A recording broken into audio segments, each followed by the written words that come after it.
people are like, well, how can I protect my money? Take it out of the bank, right? And better than having it under your mattress somewhere, a lot of people put it into Bitcoin because it's kind of a system outside of the normal banking system.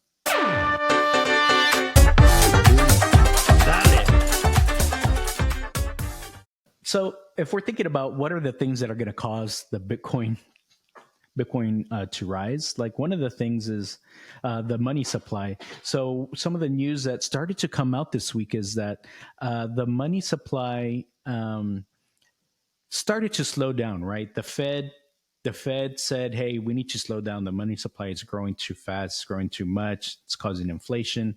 So they've been slowing it down. So if you go to the money supply website, which is the St. Louis Fred website, and you can look up St. Louis Fred money supply or M2 supply.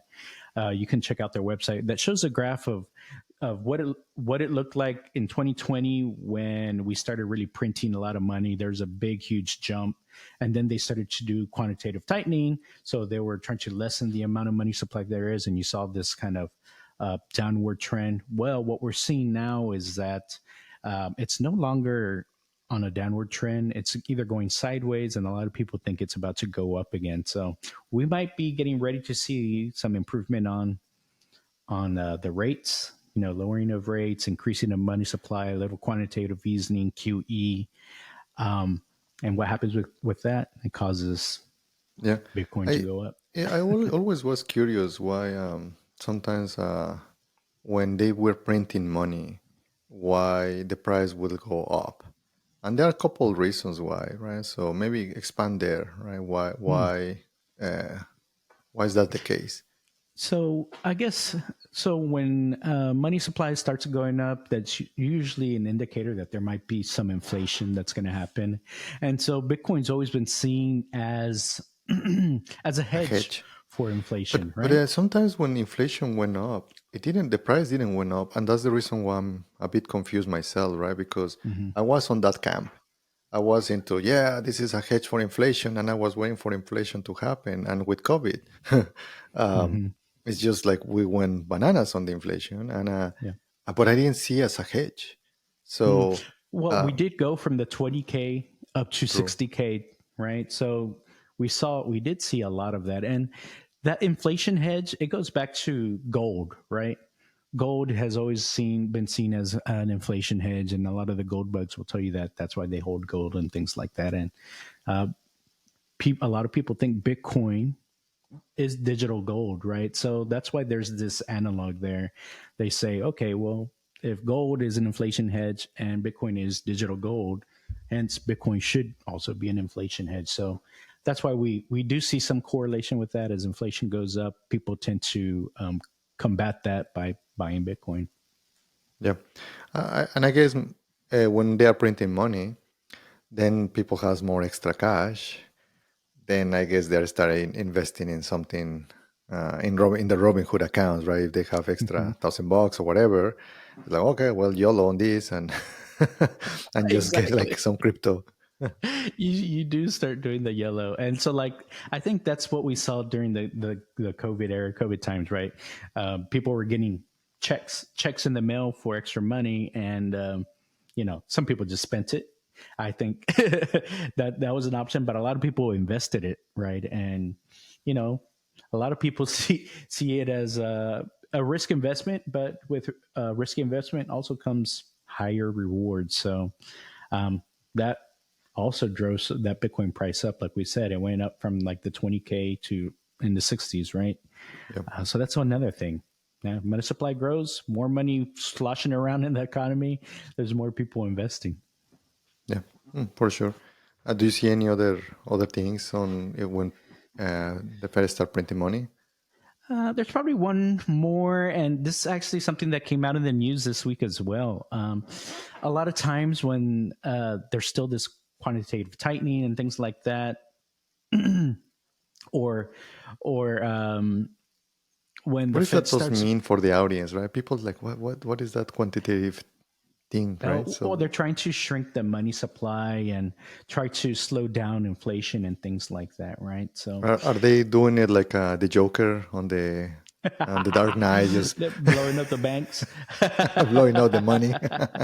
Well, so that's the interesting thing. So basically, yeah, like we can see bank collapses, right? So whenever there's the Fed starts changing things up, maybe some of the bets that some smaller banks have made, they're not working out for them. So they're not making as much money as they thought. They can't cover some of the loans that they have, or if they gave out loans at super cheap rates and now the rates are super high or something like that, they can't keep up with it.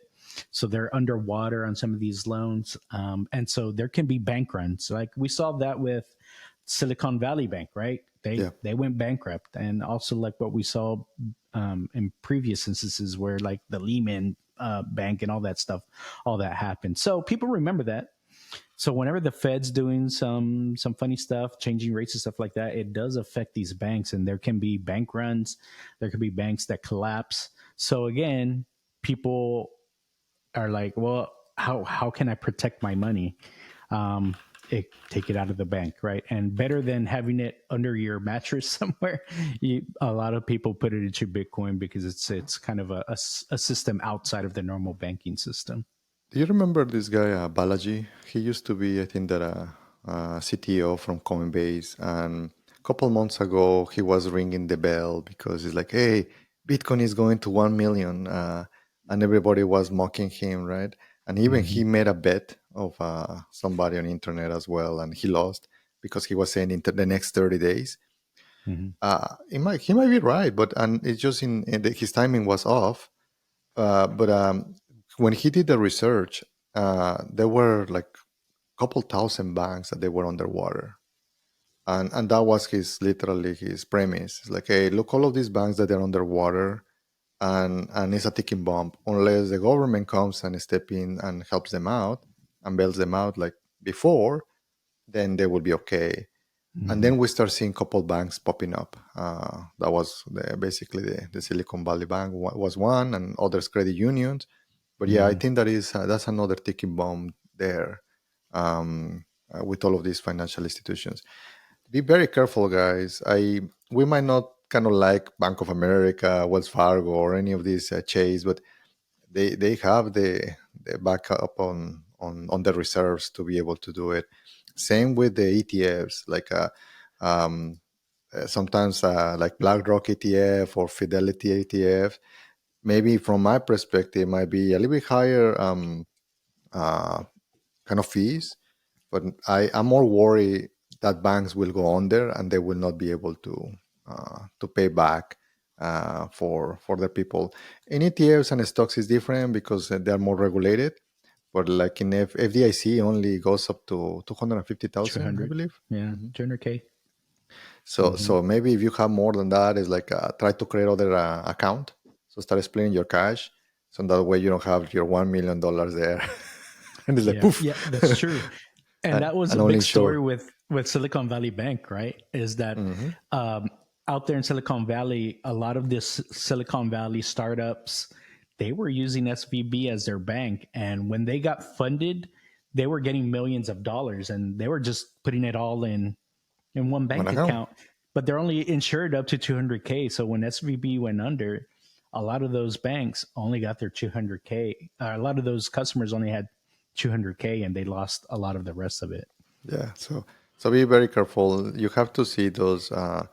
Remember, when you get wealthy, now your job is to protect it, right? Because a lot of people that yeah, I'm getting to become a millionaire. Yeah, but now protect it so that way you can even grow it. So and it's simple. That one is a simple thing. It's a hassle because you have to split it up and you have to have multiple accounts. But I mean, you can get a Vanguard account, a Schwab account, a Interactive Broker account, Fidelity account, and yes, it's a pain to have a. But guess what? You can have all of them in your iPhone or in your Android, whatever, and It's not a bad problem to have. Oh, I got too much money. I gotta keep track of all of it. have to split it in five accounts. Well, yeah. Yes. Yeah, I think a lot of people aspire to have that problem, right? So, Mhm. but yeah, so something to think about when we're talking about Bitcoin price. Yes, we're gonna see these dips. but it does recover, especially right now in a bull market. Expect to see a lot of that, and you're going to continue to see it at least for the next year and a half, something like that. So, Yeah, so I think that we have a good one, man. oh yeah, I guess that's the end, right? Well, you know what? I haven't told y'all yet, but don't forget to like, subscribe, and comment.